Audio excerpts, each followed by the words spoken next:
Que Jesus nos ampare a todos e nos acolha nesta casa maravilhosa que sempre recebe a todos nós com muito carinho, preparando este ambiente para a alegria e fortalecimento dos nossos corações.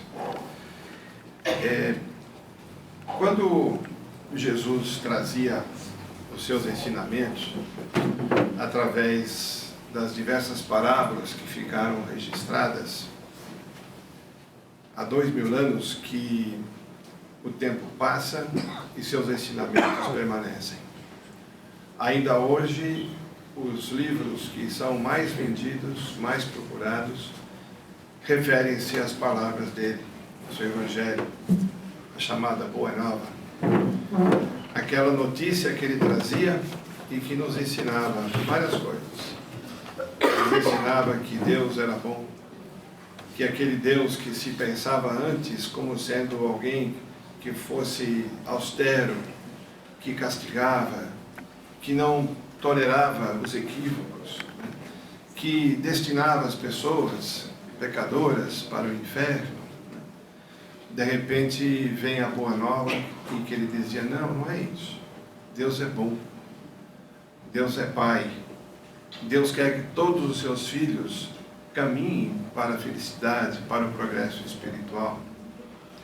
E ao longo do tempo, do tempo relativamente curto, até que ele permaneceu no seu ministério mais evidente, público, foram apenas 3 anos de ministério aberto junto ao público, na região que ele se situava. Um dos ensinamentos que ele trouxe refere-se aos convidados. E ele dizia assim, olha, quando vocês forem convidados a uma festa, procure não sentar nos lugares de destaque.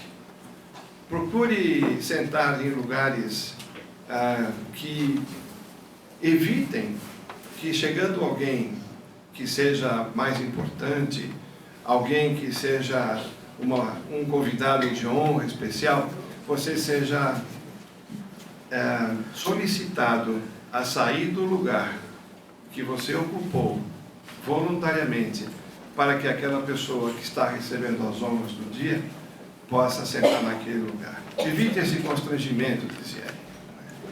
Procure ao contrário, procure sentar nos lugares últimos, nos lugares mais simples, porque se for necessário que você receba alguma referência, você será convidado pelos organizadores da festa a se aproximarem a lugares de destaque. Ficará melhor para vocês. Jesus sabia da natureza humana, sabia muitas vezes das motivações íntimas que nós ainda temos, né? Mas ele não parou por aí. Aí ele falou, mas eu vou dizer mais uma coisa para vocês. Quando vocês forem dar uma festa, quer dizer, antes ele falava de nós sermos convidados de uma festa, né? Depois ele dizia, agora, quando vocês forem dar uma festa, procurem evitar de dar festas para os amigos, para os parentes, e procurem dar festas para aqueles que são mais simples, aqueles que muitas vezes não têm sequer como andar, não têm o que comer, que ele chamou de pobres e estropiados na sua passagem evangélica. E esse ensinamento, ele é estranho, né? É um ensinamento que fala, puxa vida, mas como é que Jesus poderia falar para a gente não chamar os amigos para um encontro fraterno, né? Como é que Jesus poderia dizer para nós que nós não deveríamos estar nos preocupando em reunir aquelas pessoas que a gente gosta, né?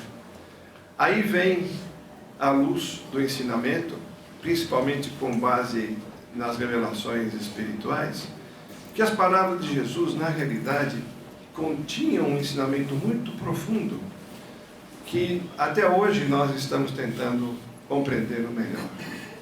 O que Jesus procurava traduzir nessa parábola, chamado convidar os pobres e os estropiados, refere-se muito mais a algo que está no cerne do seu ensinamento, que é a questão dos interesses e a questão das intenções.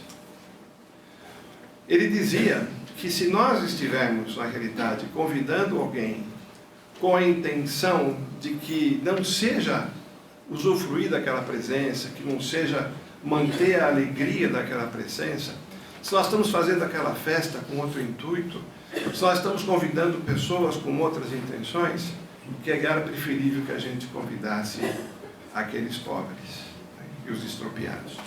E aí nós vamos buscar no Livro dos Espíritos um esclarecimento maior a respeito desse ponto que Jesus procurou trabalhar com essa história que na época ele contou. Quando nós falamos do Livro dos Espíritos, para aqueles amigos aqui presentes que ainda não tiveram a oportunidade de conhecer um pouquinho mais a respeito dessa obra, nós não vamos aqui desenvolver muito, mas apenas algumas referências para nos situarmos melhor. O Livro dos Espíritos foi o primeiro livro da codificação espírita que foi escrita por Allan Kardec. É um livro que foi lançado em 1857, há pouco mais de 150 anos.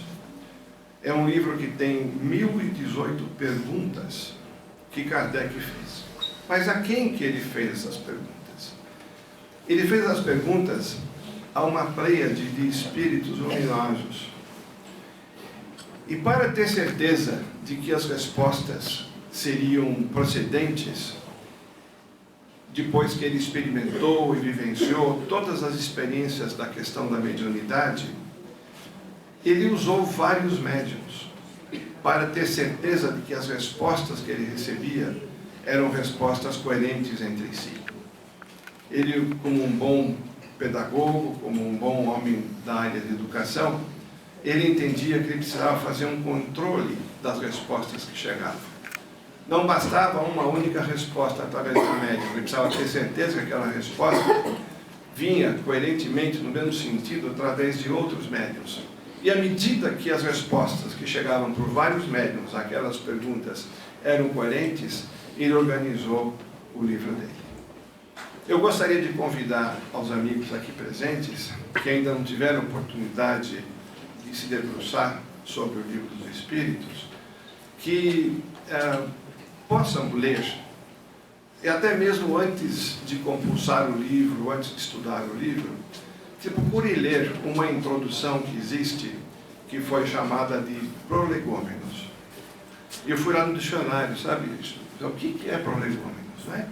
Prolegômenos é um termo que se usa, principalmente na Europa na época, usado, que refere-se a uma introdução a uma obra literária, que explica qual que é a finalidade, o propósito e o conteúdo básico daquela obra.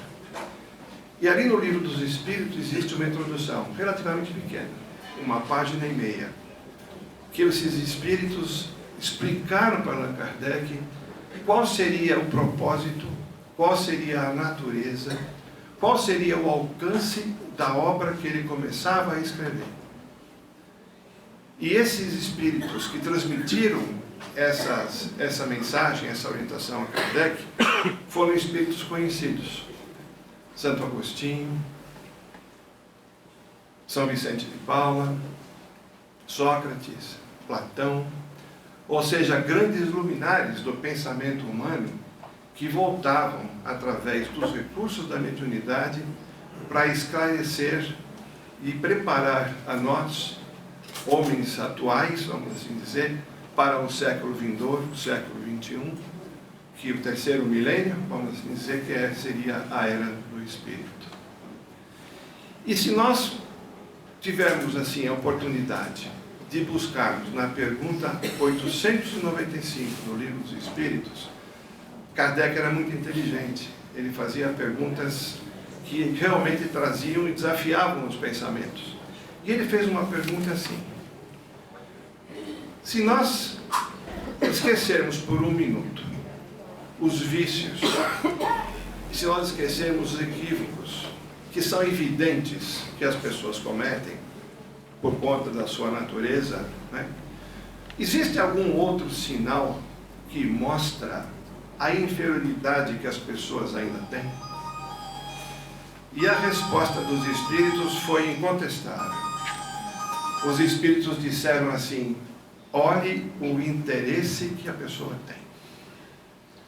Aqueles de nós que ainda têm interesses pessoais, aqueles de nós que colocam o nosso interesse pessoal acima do interesse dos outros da comunidade, ainda é um espírito que demonstra alguns traços de inferioridade. Ou seja, se pensarmos pelo inverso, característica da evolução espiritual é quando nós começamos a aprender a termos menos interesses pessoais com relação ao interesse do próximo. Ou seja, quando nós começamos a fazer as coisas realmente por alguma razão, sem termos a segunda intenção muitas vezes presentes. Isso é uma característica da evolução. E quando nós nos referimos ao ensinamento de Jesus, nós vamos perceber que é exatamente isso que ele trazia em todas as suas parábolas. Que ele procurava mostrar uma mudança de conduta para que o amor verdadeiro pudesse predominar. Para que o amor real, espontâneo, autêntico, pudesse predominar. Quando o amor autêntico está presente, o interesse pessoal já é menor. O interesse pessoal começa a perder terreno em favor do outro. Nós vamos aprender nas obras do espírito André Luiz, que foram psicografadas pelo médium Francisco Cândido Xavier, uma série de livros que não é o objetivo de nós aqui falarmos sobre ele hoje, mas em várias obras de André Luiz, em vários dos capítulos dos seus livros, ele nos ensina que o amor tem uma gradação. Às vezes a gente fala, tem amor ou não tem amor? E ele nos ensina que não é uma questão tipo 880 assim. Ele nos ensina que o amor começa com afinidades. Aquela afinidade pode evoluir e se transformar numa amizade. Aquela amizade cresce e se transforma em dedicação. Aquela dedicação se transforma em um compromisso. E o compromisso chega a um ponto de se transformar em renúncia. Então ele nos ensina que quando o nosso amor chega ao ponto de uma renúncia, de uma preferência, renúncia de uma opinião, renúncia de algo que a gente gosta, é o momento que o amor que atinge um ponto divino, atinge uma essência divina no seu amor. E nós vamos ver isso em muitas situações. Isto me lembra uma história que nós ouvimos certa feita de um amigo espírita, que é uma história conhecida, mas eu vou pedir licença para repetir aqui, porque acredito que muitos não a conheçam. É a história de um casal que completava 50 anos de matrimônio. E o neto desse casal estava impressionado, né, com os 50 anos de matrimônio. Ele foi perguntar para o avô, né, mas, vovô, como é que vocês conseguiram chegar a 50 anos de matrimônio, né? Como é que vocês conseguiram? Conte para nós um pouco essa questão. E o avô dizia assim, meu neto, isto aí é o problema do biquinho do pão. E ele falou, mas biquinho do pão? Porque veja, eu adoro o biquinho do pão. Eu todo dia vou na padaria, compro uma bela de uma bengala. Eu adoro o biquinho do pão, mas o que eu faço? Eu corto o biquinho do pão e dou para sua avó. Todos os anos faço isso. Ela fica feliz da vida. E com isso nós ficamos juntos esse tempo todo. Mas é só isso, avô? Claro que é só isso, porque eu dou o que eu mais gosto para ela. E aí ele falou, bom, deixa eu perguntar para a vovó como é que é essa história, né? E foi lá conversar com a vovó. Vó, 50 anos juntos, né? Conte para nós como é que isso é possível, né? Como é que vocês se sentem, né? Que beleza, 50 anos. O que vocês fizeram para conseguir ficar 50 anos juntos nesse clima tão bom, né? Ela falou, meu neto, é o biquinho do pão. Mas por que o biquinho do pão? Porque o seu avô, ele todos os dias vai na padaria, pega a parte que ele mais gosta e me dá o biquinho do pão. Aí ela falou, mas meu neto, eu vou te contar uma coisa, é um segredo. Eu odeio o biquinho do papai. Mas então o que acontecia, né? Mas não conte para o seu avô, porque ele acha que eu gosto. Então veja a renúncia. É uma história fictícia, evidentemente. Né? Mas essa história mostra que um renunciava àquilo que mais gostava. Né? E o outro renunciava a uma opinião em favor do outro. E esse processo de renúncia, que diviniza o amor, é aquilo que efetivamente faz com que a gente possa progredir, que a gente sublima os interesses pessoais que a gente tem, deixando eles de lado em favor do outro. E nós vamos encontrar muitas histórias reais que mostram coisas desse tipo que a gente pode citar aqui, que são conhecidas, mas por serem nobres, vale a pena a gente lembrar. Né? Vamos lembrar de Francisco Cândido Xavier, o grande médium de Uberaba. Trabalhou mediunicamente por 70 anos. O trabalho mediúnico dele nesses 70 anos não foi simplesmente um trabalho corriqueiro que ele fazia.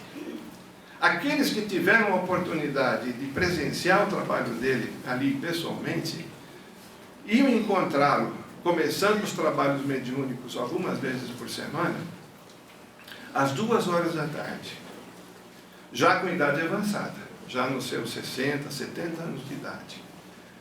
E ele ficava trabalhando, recebendo mensagens para as pessoas que procuravam mediunicamente, ficavam recebendo mensagens dos parentes que já desencarnaram, que já faleceram, até 3, 4 horas da manhã, sem parar.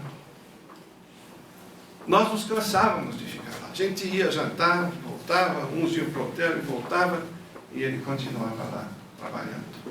Né? O que motiva? Qual a motivação que tem uma criatura dessa a poder fazer isso? A não ser o interesse de realmente fazer uma diferença, trazer um consolo, trazer uma ajuda para aquelas pessoas que o procuravam. Caso real. E não somos nós aqui que estamos falando, está registrado na vida desse grande missionário da mediunidade. Vamos pensar em outras áreas, né? Vamos pensar em Madre Teresa de Calcutá, que também é conhecida a passagem que aconteceu com ela, com um jornalista, né? Jornalista que um dia foi para lá para entrevistá-la e encontrou a Madre Teresa atendendo a uma pessoa que estava assim, completamente cheio de chagas. Era um doente que estava extremamente machucado, pobre, sujo, ferido, e ela com um carinho enorme, limpando as feridas dela, fazendo aquele carinho naquela pessoa. E o jornalista chega para ela e fala: Madre, eu não seria capaz de fazer isto que a senhora está fazendo por dinheiro nenhum. Eu não teria condição. Pode pagar o maior dinheiro, eu não consigo fazer isso. Qual foi a resposta que a madre deu? Eu também não. Ou seja, nenhum dinheiro do mundo, né, a trocaria aqui por nenhum dinheiro do mundo, a não ser estar fazendo aqui. E assim são as várias situações de interesse que a gente tem. Temos também um outro caso, que também é bastante conhecido, que nós aprendemos com o nosso querido amigo e médium também, Divaldo Pereira Franco, que numa palestra ele estava relatando um encontro que ele teve com uma pessoa que procurou a ele, dizendo que gostaria de construir uma creche. Então ela dizia: Divaldo, eu gostaria muito de construir uma creche. Eu fico sonhando com as crianças, fico sonhando com a creche, fico sonhando com todas aquelas crianças em volta, né? E aí o Divaldo, pensando um pouquinho, entendendo mais ou menos esta questão do que está motivando a pessoa, né? Ele falou: ah, minha filha, que bom que você está fazendo isso, isso é muito bom. Então por que você não começa levando algumas crianças para casa? Você pode levar uma criança para casa hoje, pode levar outra amanhã, né? E aí a reação da moça foi: mas, Divaldo, você não entendeu. Eu quero construir uma creche. Ou seja, de alguma forma, a motivação que existia ali não era necessariamente a motivação de atender a criança. Porque se ela começasse com duas na casa dela, ela estaria, na realidade, dando aquilo para a criança. Mas ela tinha outra motivação. Né? Ou seja, talvez não estivesse ainda pronta para desenvolver uma obra daquela proporção. E assim, a questão dos interesses, a questão das intenções, é que está embutida nessa parábola de Jesus, que nos estimula a, quando fazemos alguma coisa, fazermos realmente com total autenticidade com relação àquilo que nós queremos e àquilo que nós sentimos de alguma forma. Eu gostaria ainda de fazer também referência aos ensinamentos que nos chegam através dos Espíritos com relação a todas aquelas situações em que nós somos colocados diante da realidade das provas. O que o Livro dos Espíritos e o Evangelho segundo o Espiritismo, neste capítulo que nós estamos estudando hoje, nos fala, ele nos diz a respeito de que ainda na Terra, ainda no estágio evolutivo que nós nos encontramos, ainda nós apresentamos condições de termos motivações que não são ainda as que são aparentes. Muitas vezes, nós identificamos determinadas situações, pessoas, ou nós mesmos, em certas situações, estamos realizando coisas. Né? Só que quando nós vamos examinar qual que é a motivação interior que a gente tem, a gente vai perceber que ainda não estamos totalmente isentos do desprendimento real em favor de alguém. Se nós imaginarmos que a vida nos testa, permanentemente a vida está testando a gente. Né? Diante de uma circunstância em que somos convidados a tomar uma atitude, diante de uma circunstância que temos que tomar uma decisão, esses são os momentos em que nós falamos a que viemos. E quando nós estamos reencarnados, a nossa existência aqui na Terra, conforme a gente verifica todos os ensinamentos que temos recolhido nos livros, né? Principalmente o Livro dos Espíritos, me refiro aos livros da codificação de Kardec, nos dizem que é através da experiência aqui na Terra, da experiência como uma existência corpórea na matéria, que nós vamos aprendendo a nos sublimarmos, que nós vamos gradualmente aprendendo a dar a menor importância às coisas do mundo e maior importância às coisas do Espírito. Sem que isso nos diga que nós devemos, ou que nós estejamos dizendo que as coisas do mundo não são importantes. É um desafio, vamos assim dizer, para nós equilibrarmos as coisas do mundo que nós necessitamos, estamos no mundo, precisamos viver com as coisas do mundo, temos que trabalhar, temos que ganhar o nosso dinheiro, honestamente, temos que prover família, temos que garantir estudo, tudo isso é muito importante. Mas, ao mesmo tempo, também é importante momentos como este que nós estamos vivendo aqui hoje. É muito importante um momento de espiritualidade. É muito um momento em que a gente para refletir. É um momento em que a gente nós procuramos nos encontrarmos conosco mesmos. Né? É um momento em que a gente procura sentir mais de perto a realidade espiritual, a razão verdadeira da vida. É um momento em que nós começamos a equilibrar melhor o grau de importância das coisas na nossa vida. Quantos de nós que muitas vezes iludidos pelas coisas do mundo, iludidos pelas demandas naturais que o mundo nos faz, nós nos esquecemos de Deus um pouquinho. Quantos de nós precisamos muitas vezes, como se fosse um pequeno toque, né, da divindade, para falar, olha, a vida é assim, eu estou aqui.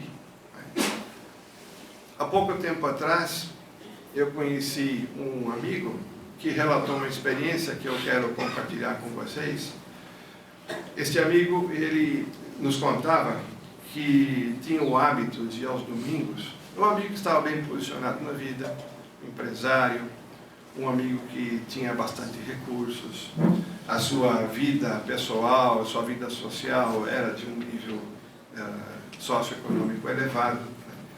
E ele nos contava, numa experiência que ele teve, que aos domingos ele costumava sair com o filho dele, ir até um Aras que ficava perto da casa dele, e eles faziam ali um treinamento de saltos equestres, né, com o filho.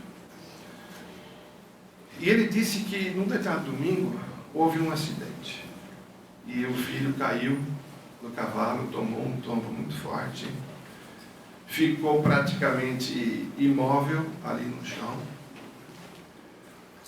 ficou desacordado, teve que ser socorrido, foi levado para o hospital, permaneceu desacordado por várias horas, e ele relatava, ele dizia para nós assim: olha, você não sabe o que aconteceu, o que passou dentro de mim, naquelas horas em que eu não sabia se o meu filho iria regressar daquele estado ou não. Eu não sabia se o meu filho ia sobreviver ou não. Naquelas poucas horas, passou pela minha cabeça todas as oportunidades de encontrar Deus que eu perdi. Naquelas horas, eu me identifiquei como alguém que deu muita importância para as coisas que eu dava de presente para o meu filho, aquilo que eu fazia para ele, mas também veio à minha mente que eu pouco conversava com ele sobre as coisas da vida. Nunca o levei a uma instituição religiosa, nunca eu ensinei nada de religião para ele, e naquele momento em que eu tive que rezar, tive que pedir a Deus para que ele regressasse, foi um momento que eu percebi que eu devia estar mais perto de Deus, e não só naquele momento que eu estava precisando. Né? Então veja, um relato comovente, real, sincero. Ele terminou aquele relato para nós, naquela oportunidade, com os olhos marejados, né? E falou: este episódio mudou a minha vida. Então, quando nós falamos, e para que a gente possa ir caminhando para o nosso encerramento, quando nós falamos da questão de interesses, quando nós nos relacionamos com alguém, lembrando a imagem figurada que Jesus trouxe na sua parábola, né, de, olha, vocês vão fazer uma festa, né? Convida também aquele que não pode retribuir a festa para você. Convida também aquele que não tem como te devolver aquilo. Não convida só aquele que um dia vai convidar e vai retribuir aquilo para você. Né? Qual a motivação que você tem ao fazer aquela festa, ao convidar aquela pessoa? Né? Veja que lá atrás, há 2000 anos, Jesus, como o maior psicólogo de todos os tempos, já entendendo o porquê a natureza humana, entendendo o nosso estágio evolutivo, nos ensinava esta questão do interesse. Né? E para terminarmos, eu gostaria de voltar, fazer referência aqui, àquela introdução que eu me referi no início do nosso estudo aqui, a respeito da introdução que os espíritos luminares fizeram no Livro dos Espíritos, nos chamados prolegômenos. Né? O último parágrafo dessa introdução dos prolegômenos diz assim, eram eles falando para Kardec. Lembre-se de que os bons espíritos só dispensam assistência aos que servem a Deus com humildade e desinteresse. O orgulho e a ambição serão sempre uma barreira entre os homens e Deus. O orgulho e a ambição são como um véu que lançado sobre as claridades celestes, porque Deus não poderia jamais fazer com que as suas claridades chegassem através daqueles que são orgulhosos e só interessantes. Isso nós podemos dizer que representa, nessas palavras, quando ele fala do desinteresse e fala da sinceridade do trabalho que Kardec quer desenvolver, nós podemos concluir o nosso estudo de hoje falando que fica claro, por todos esses conceitos que vêm do Evangelho de Jesus, que vêm dos pensadores, que procuram trazer uma mudança no moral da coletividade, a preparação do mundo para um mundo melhor, a preparação do mundo para um terceiro milênio, que está melhorando, gente, podem acreditar, pode parecer que não, mas estamos todos caminhando para um mundo melhor, né? Nós podemos lembrar que a proposta que o Espiritismo traz, portanto, não é uma proposta exclusivista, não é uma proposta egoísta. É uma proposta que traz como uma simples contribuição, a pretensão de ser uma contribuição à renovação moral de todos nós, resgatando os pensamentos, resgatando principalmente os ensinamentos morais que Jesus nos trouxe. Muitos nos perguntam e dizem, mas o Espiritismo é então a religião do futuro? O Espiritismo é a religião que vai ser a única religião no futuro? E está muito claro nessas obras todas que não. Que o Espiritismo, na realidade, é o futuro das religiões. Sem a pretensão de converter ninguém, sem a pretensão de enriquecer fileiras, absolutamente. Mas à medida que a lei natural, que é a lei da vida, a evolução espiritual, a reencarnação, a capacidade que nós temos e podemos nos comunicar com os espíritos que nos assistem hoje, né? O dia que as religiões assimilarem essas coisas que são da natureza, que são naturais, elas estarão praticamente semelhantes àquilo que o Espiritismo traz. Então, o nosso papel hoje é aprendermos com os espíritos para que um dia a gente possa compreender com mais grandeza a realidade do amor verdadeiro. Nós agradecemos a atenção de todos e desejamos a todos um bom trabalho, bom tratamento.